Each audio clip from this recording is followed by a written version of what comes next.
May iba't ibang uri o anyo ang pananakit ng dibdib na posibleng maramdaman ng isang tao. Maraming dahilan kung bakit nakakaranas nito at maaaring indikasyon nito ay may malalang sakit ang isang tao tulad ng sakit sa puso o sakit sa baga. Ilan sa mga sintomas nito ay tulad ng chest pain na kung saan nagdudulot ng iba't ibang uri ng sensasyon depende sa sintomas o dahilan ng pananakit ito. Kadalasan, wala itong kinalaman sa puso, subalit hindi ito kayang ipaliwanag ng ganon kasimple.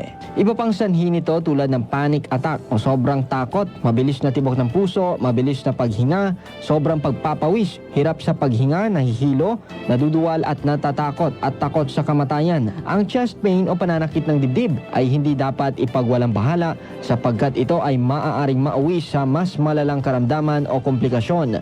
Kung hindi agad maagapan ay maaari itong mauwi sa kamatayan. Mainam na kumonsulta agad sa doktor kung nakararanas ng mga sintomas na nabanggit upang malaman kung ano ang tamang gamot at lunas para dito.